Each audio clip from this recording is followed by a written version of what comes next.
Alright, time to finally face the last of the Fiendish Five in the Russian volcano, but who could this be?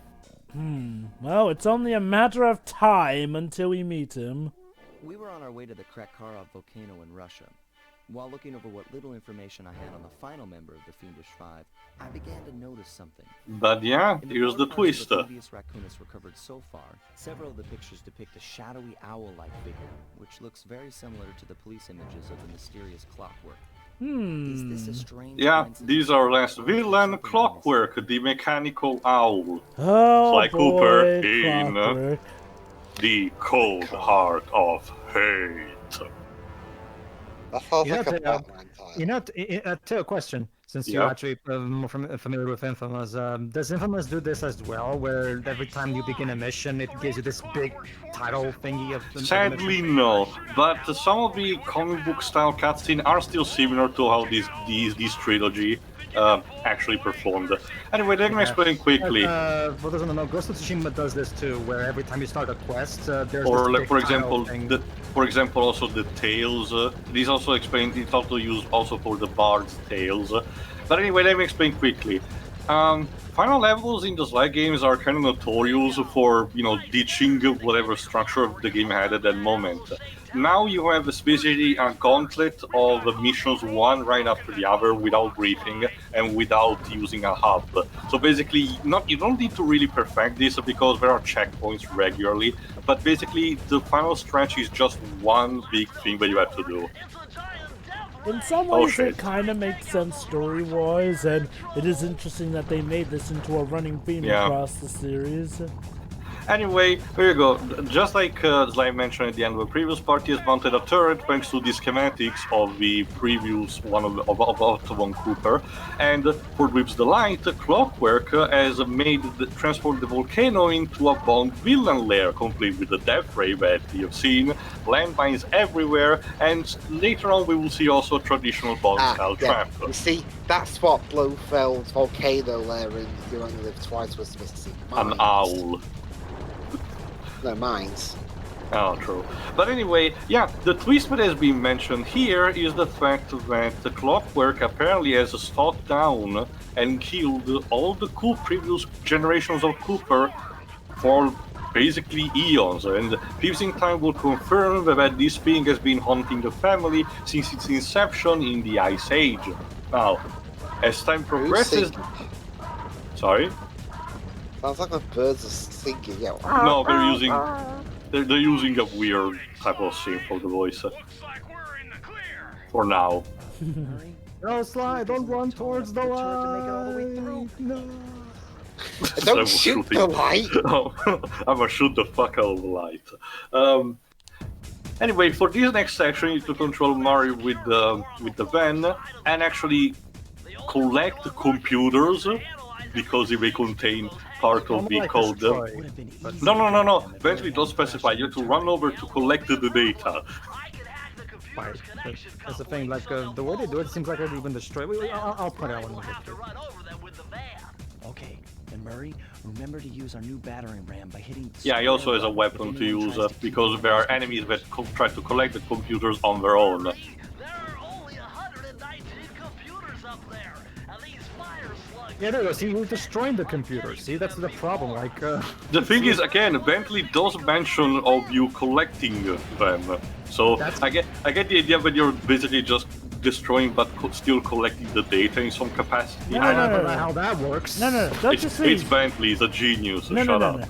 Don't you see? In the split second, Sly is using one of his ancestors' time warping abilities, and at the last second, right before we smash each computer, he's actually picking it up, and what we're seeing is the effects of the time warping dispersing it, only so that it can be reassembled later as we pack them each into the van. Sure. It's simple. But I was mentioning, over the years, the fandom kind of formulated theories about, what exactly is the scope of Clockwerk and how is it possible that he's been stalking, and hating the family so much. 2 offers a technical explanation, but it still doesn't answer on a 100% level. And Freezing Time kinda hints at a possible solution, but again, all for the related games because it makes sense in context. For this mission, as you can see, you need to be super fast and be able to turn. So basically, you need to be precise with your turning. To open the security doors. Just past them is the control room to Clockwerk's death ray. Stop humping the van, please. I think it's time for some Cooper thieving and sabotage. Don't you think, Sly? Ah, the camera. There we go, Dweebs. Now it's time for the Bond villain type of trap. Careful, Sly. Those tiles are booby-trapped. You better get out of there. Hold on. That's Carmelita. How's trapped. she's doing there? She's been dogging us. Did you see Tio? She fell victim to the. But Sly is such a softie and he wants to free her.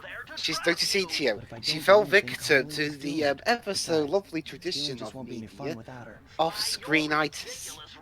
Not just that, Dwebs.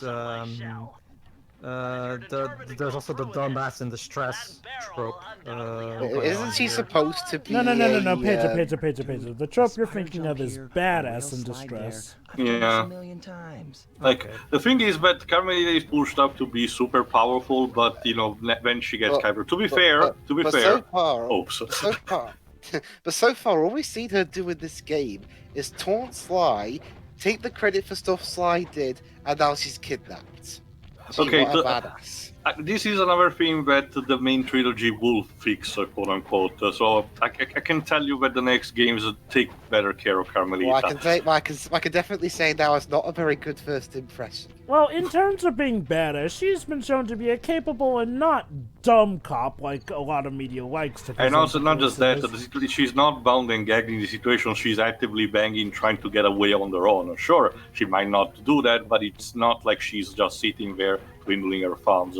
Not only that, I mean, I'll just say I've got no problem with characters not being badass. Some people in real life just aren't like that, but the way the game was trying to portray something and how it comes off as, it's not.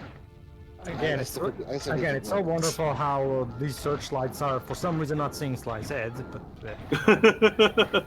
Well, to be fair, Pedro, they're not cameras. There is a difference. By the way, speaking of Ghost of Tsushima, did you hear what Sucker Punch said recently? They're searching for a new narrative designer to join them, and it's a good idea apparently to write stuff in feudal Japan, and quote unquote helps if he has a lot of knowledge about Japanese culture. So it seems like they're not quite done with feudal Japan just yet, too. Yeah. Well, the end of the game does. They'll make a Ghost of Tsushima anime edition. The end of the game did suggest that potentially for a sequel, but oops, it was booby trap with gas. Anyway, Clockwerk is voiced by Ross Douglas. I knew this was a trap. That animation of her like that, they feel like they could have animated that better. It looks like she's cheering. It looks like she's that. It's like that bit in the what if mode of the Spider-Man 2000 and now game. some Nier Automata style of hacking. Yes, basically the franchise. Hold on, Dweebs. The franchise operates with 90s cyberspace logic, meaning that Bentley's hacking minigames from the entire trilogy, mind you, this is just an appetizer basically, will be an avatar projecting into cyberspace and do weird shit like shooting everything. I can tell you this. Go on, Dweebs. As I say, it's like that bit in the what if mode of the Spider-Man 2000 PS1 game, when you find Black Cat trapped in the glass box near the end of the game. Regularly, she's just trapped in there, but in the what if mode, the music that's playing in the room is so addictive she can't stop dancing. Alright. Keep in mind that this is just a simple hacking turret minigame put at the end of the first game. Starting with the next one, eventually hacking stuff will become much more common for missions, and I do believe it's a good, it's a good addition because it showcases the strength of another member of a team, and it allows more variety. Starting with the next game, the slide games will become more synonymous for providing a shitload of different gameplay styles, one way or another. And more refining them more compared to what this first game does. Again, this really does feel like a prototype in hindsight, but it's a situation similar to compare Crash 1 with Crash 2. Sure, by the standards of modern other games that follow after, the first Crash game is severely limited and dated. But it's still, it needs to be viewed in the time it was made, and so is this, for example. Mm-hmm. Do you think too that maybe Taro played Sly games? I mean, to be fair, it might be. Shooters like shooting section like these are just a more open version of traditional shooters. Like Gradius, for example. And I get that, but I'm just talking about the idea of using this as hacking. That's what I mean. Could be. Probably no. Like I'm not sure how much Western culture Taro loves for, but it could be possible. Anyway, there we go. And now for this situation, there you go. Carmelita will temporarily team up with Sly for this next mission. Oh gee, I'm sure this will be the only temporary truce. Cooper, I've hunted you for years, tried to throw you behind bars, but when you get a chance to leave me in a cage, you set me free. Why? Carmelita, we may be on opposite sides of the law, but you're not my enemy. Now, the homicidal robotic owl that built this death ray and nearly gassed us to death, that guy's on my list. I see your point. All right. Until Clockwerk and his evil schemes are destroyed, I suggest... You can also tell this is a first-time attempt because Clockwerk has very little, build up. Now suddenly he's super big robotic owl.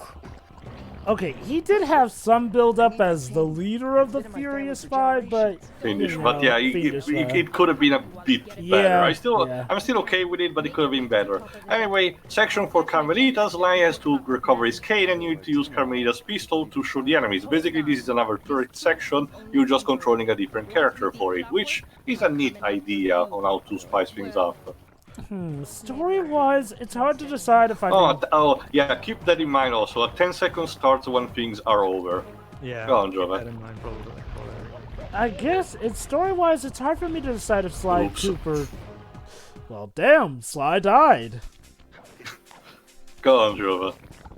It's hard for me to decide if Sly Cooper 2 or Sly Cooper 3 is the best story-wise. Yeah, it's very contended among the fan base. I do prefer to consider them like a one thing because how similar they are to each other in terms of gameplay structure. I know it's a bit cheating, but they are very similar to each other, but I don't really see a point in judging who's the better of the two. Unlike a Crash 2 and 3, for example, where the difference was very substantial. Oh, which did you prefer of the two? Crash 3. Ah, was it because of the relics? The relics and the power-ups. Yeah. For me, it's weird between the Crash games. I'll admit, there are some things about Crash 1 that I actually do like the best. For instance, the sense of progression, I don't think story would be the right term for it, but again, fumbling into that sense of progression here. And I'll admit, something about the art just feels like it looks the most gorgeous in Crash 1. It's actually, I can tell you for personal experience, Jova, Crash 1 is the game that feels more menacing, also in tone. Definitely. Some of the levels do legitimately can give you a sense of, not fright, but unease, like fumbling in the dark or the temple levels. Yeah. The Insane Trilogy kind of mixes things up like with the music remix, but that's a topic for another time, because now it's time to confront Clockwerk. Well, first destroying his death ray. I do love the way 1 looks. As Jova said, it is nice, but 3 is probably my favorite. I didn't play enough of 2, never owned it. I think Until the Insane Trilogy. I'm gonna give 3 some credit. It doesn't do some of the dickish hiding spices with the boxes like 2 does. Hello, darkness, my old friend. Yeah. I guess if I had to pick between 2 or 3, 3 is just an overall better package. It has arguably the better boss fights, the more memorable okay. dialogue, and This one, okay. Now, for some reason, the death ray is sinking into lava, even though it didn't actually hurt him. Or I think Bentley did mention that it was Carmelita destroying the generator before. But now this is basically like that section in Rayman 2, where you basically need to run from a building where it's collapsing, and you need to progress higher and higher in terms of reaching the ground. I'm just showcasing the fact that the game at the beginning, there you go, can be very dickish with the first ascent of trap. Go on, Jova. But yeah, we're comparing Crash Bandicoot 2 to Crash Bandicoot 3. I'd have to say Crash Bandicoot 3 is the overall better package. Sure, it has more varying gameplay styles, but like I said, it has arguably the more memorable and better bosses, so the better boss fights, especially a much better final boss than whatever the hell Crash 2's final boss was supposed to be. The You would music... call it a boss. Just want to go away from it. Well, the game considers it a boss fight, so yes, the epic conclusion of Cortex running the fudge away from Crash. Into a gas stove. Well, you are indeed gonna actually do a boss battle against Clockwerk, but it's just for now we're doing a set piece of sorts. No. This was referencing Crash 2, Pedro. Okay. Yeah. Yeah, Crash 3 I'd say is overall the better package, and it's also I'd say more fun to actually 100% that game than Crash 2 because, oh god, okay. Now to its credit, unlike Crash Bandicoot freaking 4, it actually does hint There we go. properly to some boxes, but still, Cold Hard Now, Crash final just sucks. section is a turret with a jetpack. Oh. No one Yes. likes Cold Hard Crash, Jova. Well, sure, right. Imagine a whole game of Cold Hard Crash, and you've got Crash Bandicoot 4 when it comes to trying to 100% Oh, that shit. game. Oh, that sounds snap. terrible. Cooper, you have assaulted my gas chamber and destroyed my death ray. Remarkable. You Coopers always find a way to beat me. Always? So that was you in the background of all those old pictures in the Thievius Racoonus. How old are you? Perfection has no age. That's not answering the question. Revenge is the prime ingredient in the fountain of youth. So, get this, the game is telling you that if you hate something hard enough, you'll become immortal as a result. No Oh. joking. That is so This there's is that actually thing. this is actually kind of a plot point for the sequel, believe it or not. And now, also to say something, like I said, I like the music of the sequels better, but this final boss encounter music I actually really like a lot. It combines both the choir thing of I think it's all synth with the particular electronic type of music. Oh Go on. my god, it feels like a final boss My is, intellect is refined. My experience is greater. What, But yeah, the what's- gimmick. Sorry, go on. What was that Capcom Jetpack game? Dark Void. I Oh know, yeah, right? this feels like a good version of Dark Void for the finale. But yeah, the gimmick is that Carmelita will shoot the weak spot that you have to, ram with the projectiles. But apparently, hold on. You got him! Apparently, about being that. doused in lava is not enough to stop this thing. You're so familiar with my family. You must have known my father had a son. If you hated the Coopers so much, why did you let me live when you stole the Thievius Racoonus? Because I wanted to show the world that without your precious book, the Cooper line was nothing. Ah, well, there's where you're wrong. The Thievius Racoonus doesn't create great thieves. It takes great thieves to create the Thievius Yeah, Racoonus. this moral, quote unquote, for the end is kind of nice, especially for a title that they didn't knew they were gonna have sequels. The idea that Sly forges his own path without having to rely entirely on the book. Just like you Yeah, killed I his guess he's father, supposed eh? to be a calm, composed spy, but well, I think the best voice actor in the game is the I can tell this. I prefer much more the voice acting, the Italian voice actor that they gave for Clockwerk. Sounds much more deep and menacing. This one, I get the idea that it was robotic, much like a Bond villain. but still not a lot. I like the voice for Clockwerk, but, you know, tomato, tomato. For the record, mentioning that as well, Ross Douglas, Ross Douglas' resume, apparently he was in Smallville, stuff like A Christmas Story 2, oh god. Oh no! It was one episode of the Little Prince TV series, and basically a couple of other video games and TV series in general. He's mostly a TV, at least an actor. Sorry. Is that question 2? Is that the 2015 TV series? Let me check. No, 2010. Oh, 2010. Never mind. You're right. I forgot about the French original release date. Yeah. He plays a character called Bamako. Yeah, it's the one I'm thinking. Yeah. Yeah, the other one me and Pedro checked out was not very good. No, that's the one, Shiro. That's the thing. That's the one. Oh. It took a while to. It released first in France, and then it took a while. Sly Cooper was able to survive that little dip in the lava. Thanks to the lucky charm. But yeah, for this final phase, there you go. Like Bentley told, Clockwerk is trapped and he's going full HAL 9000 by mentioning random wars and telling not that he doesn't want to die, and you need to decommissioning entirely. Even though he died from falling in lava earlier. Well, it's not so much he died, it just pissed him off. No, Not to mention, it didn't lie to it. He just lost one of his lives. again, Dweebs, this thing hates the Cooper so much that he refuses to die when common sense should apply. Yes. Here we It's go. just in. Local man too angry There to you go. die. For the final stretch, you need to beat the shit out of him personally. There you go, he is beheaded. There you go. It took some tricky maneuvering, but I managed to snatch that last piece of the Thievius Racoonus from Clockwerk's claw. I had taken down each member of the Fiendish Five: Raleigh, Mugshot, Ms. Ruby, the Panda King, and finally Clockwerk. I'd beaten them all one by one and Well, we were there, so...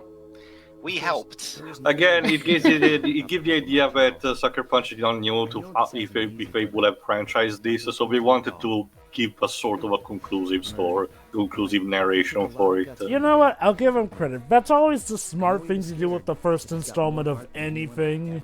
Even if you are supposedly guaranteed a sequel, that can just as much go belly up. And then you have Banjo-Kazooie, who were very bold about their sequel Bold and brash. intentions. Alright, time instead to resolve Carmelita dilemma. Looks like we're not going to be friends anymore. Yeah, I actually really Aw. like this resolution Now that here. Clockwerk's death ray is out of commission, we're back to playing cops and robbers. I thought for sure she was going to slap the handcuffs on me right then and there. But But instead, she was true to her word and gave me that 10-second head start. but since Ly's kind of an idiot, let's start counting. 8, 7, I think he really wants to test her. 4, 3, 2.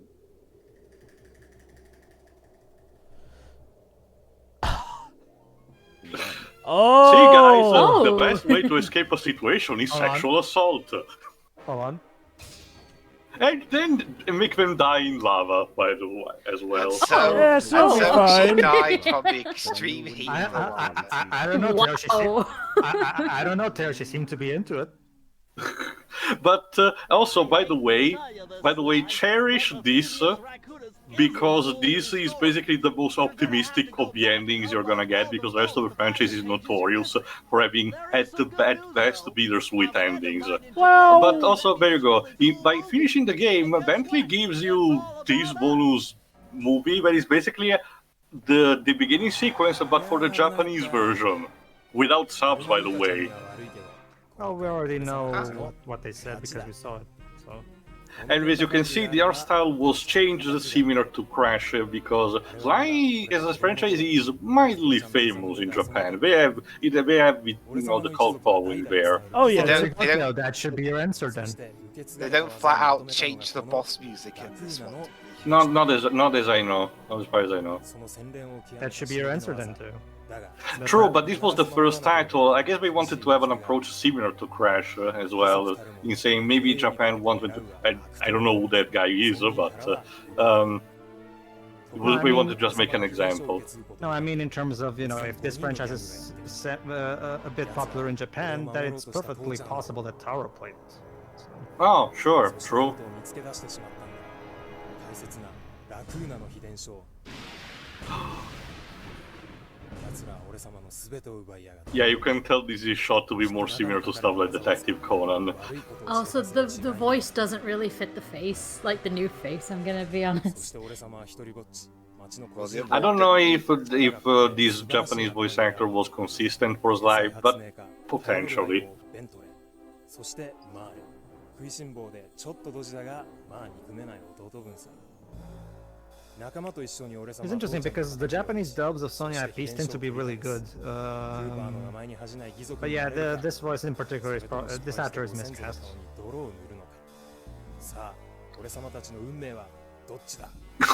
With Carmelite on the moon.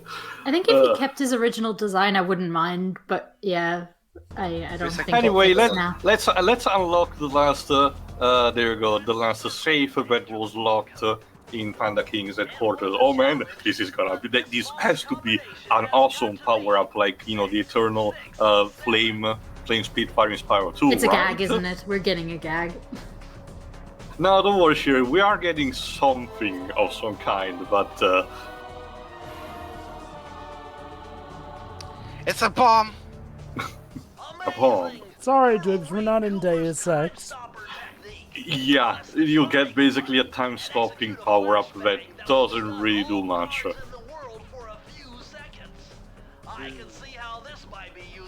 It's basically there if you want to have fun while doing the time trial stuff, but it's nowhere near useful as the speed shoes for Crash 3. But anyway, you get also these final cutscene after you complete you get all the pages. Thing under my arm since I was 8 years old. The same weight that all my ancestors had felt beneath their arms as they had passed it on. Although, while other family members may have been great thieves, they all inherited the book. I got a chance to earn it.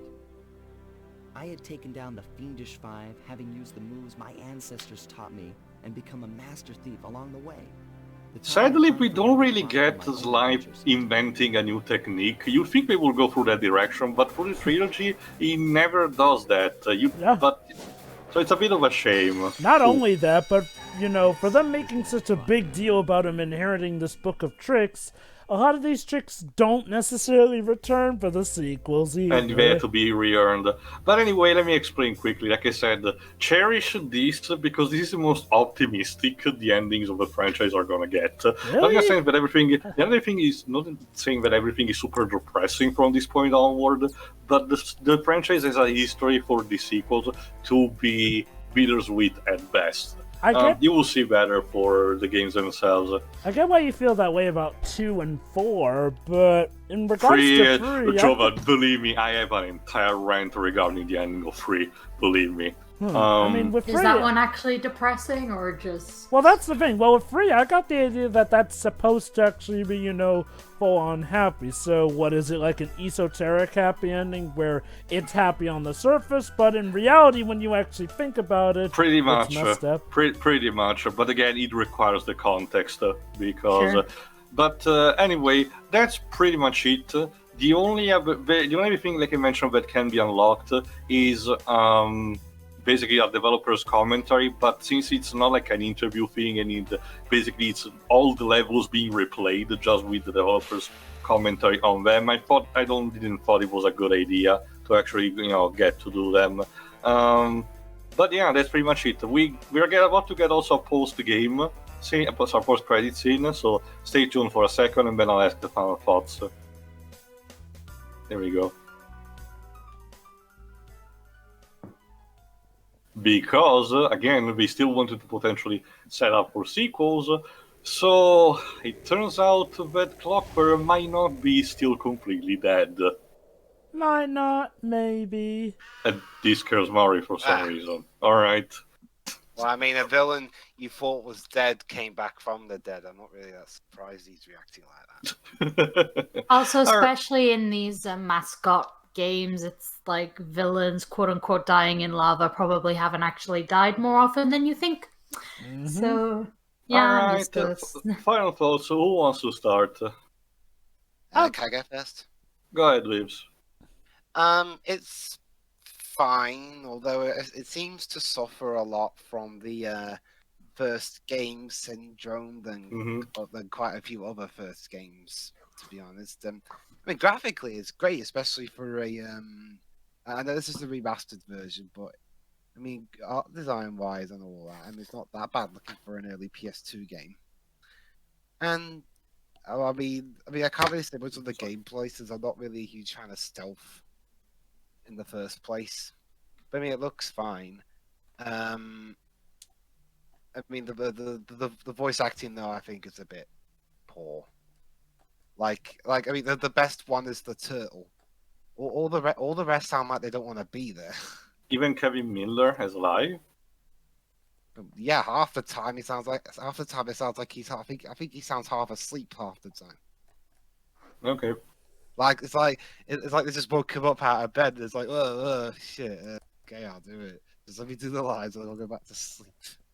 Like I mentioned, they potentially keep an ear open for the sequels, so I'll let you judge if it improves or not for you. And Carmelita's one. Well, you can forget her because, like I said, the running gag with the franchise is that she keeps changing voice actress with each game. So next one is going to be a completely different one. So She didn't die either. So it's like Cinder and Sparks in the Legend of Spyro trilogy. Oh god. No, pretty much. Oh god, you're right. Anyway, go on. But Sparks at least points it out every time. Cinder was just expected to go along. But yeah, that's about it. I mean, it's fine, but I'm guessing future games will improve. Mm-hmm. Jova. Yeah, it's a perfectly fun game, Well, it's not perfect, but it's fun. The art style and animations are top-notch for a PS2 game, especially considering when it was made. The voice acting, I overall actually like, for the most part. Even Carmelita's in the sense that I like it as part of the running gag of her changing voices here and there. Now, if I were to say this, I'd say the weaker element of this is kind of the story. Oh, that's not to say that the characters aren't fully realized. They certainly are. But the story does feel a bit like the numbers, get vengeance sort of plots on my father's murderer sort of thing here and there. I'm almost surprised that Sly didn't paraphrase Princess Bride just for the heck of it, since a lot of stuff does do that here and there. But, no, overall, it's a fun and fun game. Some of the power-ups matter more than others, so a bit of misbalance there. Yeah, the soundtrack is not the most memorable, but yeah, for a first game in a franchise, it does the job relatively well. Alright, Shiroi.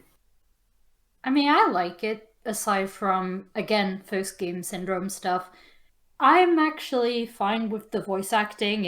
It does come with the usual cheese that mascot games tend to have, and Yes. I actually have a fondness for that. Sly, I disagree. I don't think he really sounds bored or half asleep. I think he's just supposed to sound a bit chill. He's supposed to be the cool type, like a Yeah, that's what I get from it. Like, I can hear, is the word inflections, like, in his voice. Like, there is, there is tone there, like a variety in tone there, but like he's pretty much supposed to be the chill kind, and yeah, I'm okay with that. Still see how the sequels go with it, I guess. Like gameplay, it seems fine enough. I don't mind stealth personally. Also power-ups being, hit and miss is also pretty common for these kinds of games, so I'm not particularly bothered by that either. Overall, this is it's a nice first entry, I guess. Also, one specific detail about the art style, I like the 2D art on the 3D models. Mm-hmm. You mostly see it in close-ups. I actually quite like that. Yeah. Mm-hmm. And that's it. Pedro. Pretty much the same thing. Like it's a pretty good game. It has a lot of personality. It has some really good gameplay. But yeah, it is true that the sequel, it's not that there's anything inherently wrong with it. It's just that the sequels do everything better, really. It's basically your typical Sony platforming trilogy. You know, a first game that sets up stuff, whereas the sequels improve upon things. Really, it doesn't. There's nothing here that steps out of that norm. There's nothing in particular that stands out, either well or badly. So I don't. There's not that much to say about it. The characters are fun. The story's fine enough for what it is, and the gameplay is a good blend of platforming, exploration, and stealth. So yeah. That's about it, really. There's not that much about this game that stands out aside from that, so I'm done. All right. Like I said, this game has the first installment weirdness potential thing to go on, but it's mostly just hindsight because it was clear that this left an impression back in the day, despite, like I said, being the third wheel of the PS2 animated Trinity, you know, compared to Jack and Daxter and Ratchet and Clank. But this was still remarkable. I'm okay with the voice acting for the most part. I prefer to some degree the Italian dub, but this was fine. This original one is fine too. The gameplay is fine, but severely punishing in a lot of cases. So this is a thing that the sequels improve in order to keep a balance over the difficulty. You'll be able to see. Story-wise, it's fine. It's a simple revenge story that goes from point A to point B and only leaves a potential for future stuff to come. In a way, it's a bit similar in terms of progression for the first Tim Burton's Batman movie.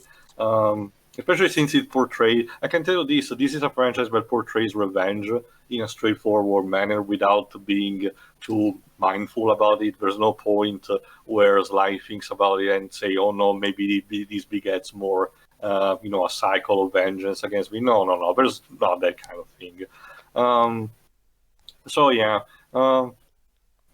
Overall, this is pretty fine, but I can tell you that the sequels will improve. So, since Clockwerk apparently has still some life left into its cybernetic organs, we'll see how things improve, potentially, in the next game, Sly 2, Band of Thieves. See ya. See you then. Yeah.